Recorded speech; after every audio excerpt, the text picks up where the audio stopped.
एक आदमी टूटी हुई बंदूक लेकर बैंक आया। जब उसने देखा कि काउंटर जापानी औरतों से भरा है तो वह खुश नहीं हुआ। एक अच्छे स्टाफ ने उसे बताया कि सड़क के उस पार बैंक में यूएस डॉलर हैं। उस आदमी ने यकीन कर लिया, इसलिए वह सड़क के उस पार बैंक आया। अचानक पुलिस अचानक दौड़ कर आ गई। वह डर गया और भागने लगा। तुम कहीं भाग नहीं सकते। वह एक मूवी थिएटर में भाग गया और वहां उसका पसंदीदा कार्टून चल रहा था, इसलिए वह एक खाली सीट पर बैठ गया। उसने बच्चों के साथ मूवी देखी। वह पूरी तरह भूल गया कि वह एक भगोड़ा है। इसके तुरंत बाद पुलिस यहां आई और उसे गिरफ्तार कर लिया, लेकिन फिर भी वह जाते समय वापस आकर देखना नहीं भूला। फिर उसे जेल में बंद कर दिया गया। उसने अपनी पूरी जिंदगी जेल में बिताई क्योंकि वह एक कैदी था। उसने अपने दोस्त को अपना परिचय दिया। भले ही उसके दोस्त ने उसे नजरअंदाज किया, फिर भी वह बहुत गुस्से में था। आखिर में उसका दोस्त इसे और बर्दाश्त नहीं कर सका। वह उसे पीटना चाहता था। जब उसने शोर सुना तो वह दौड़ कर गया। जब उसने दरवाजा खोला तो उसने अपने दोस्त को फर्श पर पड़ा पाया। उसके पास अपने दोस्त के लिए जेल बदलने के अलावा कोई चारा नहीं था। इस बार उसका दोस्त एक बड़ी दाढ़ी वाला था। जब वह अंदर आया तो उसने फिर से जेल वाला मोड़ शुरू कर दिया। अचानक बड़ी दाढ़ी वाले को जल्द ही बाहर ले जाया गया। फिर उन्होंने उसके दोस्त के लिए कई दोस्त बदल दिए। उसने उन सबको पागल कर दिया। तो पुलिस को लगा कि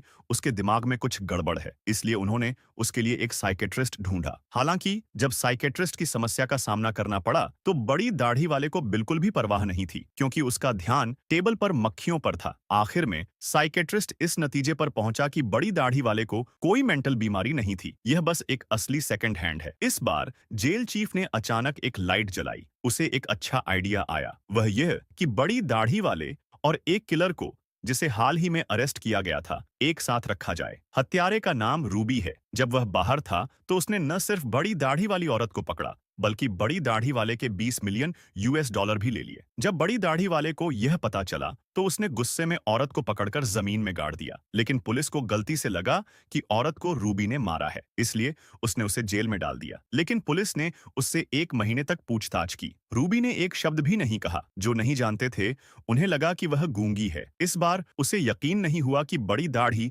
इस बेपरवाह आदमी को ठीक नहीं कर सकती। फिर बड़ी दाढ़ी को अंदर किया गया। जैसा कि उम्मीद थी, बड़ी दाढ़ी हमेशा की तरह जेल की प्रॉब्लम खेल रही थी, लेकिन रूबी को उसकी बिल्कुल परवाह नहीं थी। तो बड़ी दाढ़ी सीधे रूबी के बगल में बैठ गई। वह लगातार बोलता रहा, लेकिन रूबी उसे इग्नोर करने के लिए बड़ी दाढ़ी को खींचती रही। लेकिन इससे बड़ी दाढ़ी पर कोई असर नहीं पड़ा, तो वह पूरे दिन रूबी से बात करता रहा। रात को सोने के लिए भी वह बिना रुके बातें करता रहा। इस समय बड़ी दाढ़ी ने मुड़कर रूबी को देखा। अचानक वह डर गया। रूबी का सुसाइड बड़ी दाढ़ी के लिए एक बड़ा झटका था। उसे लगा कि उसकी जिंदगी का रंग उड़ गया है। वह रात में बिस्तर पर लेटा हुआ था। उसे अचानक लगा कि अगर वह सुसाइड कर ले तो शायद वह रूबी को ढूंढ ले। अगर वह करना चाहता तो कर लेता। इस तरह बड़ी दाढ़ी ने सुसाइड कर लिया। अगले दिन बड़ी दाढ़ी ने रूबी को हॉस्पिटल में पाया। हे भगवान, तुम्हें ढूंढना आसान नहीं है। इस समय बड़ी दाढ़ी का दिल मरने को था। बड़ी दाढ़ी को इस बात की परवाह नहीं थी कि उसके बगल में कोई है या नहीं। वह एक बट के साथ बूढ़े आदमी के शरीर पर बैठ गया। उसने बूढ़े आदमी को सीधा किया। हे भगवान, मैंने उसे मार डाला। क्या हुआ? वह बूढ़े आदमी पर बैठ गया। तुमने उसे नहीं मारा, तुमने उसे मार डाला। इस तरह बड़ी दाढ़ी वाले ने अपने लिए एक बेड ढूंढ लिया। इस दिन डॉक्टर आया और रूबी से कहा कि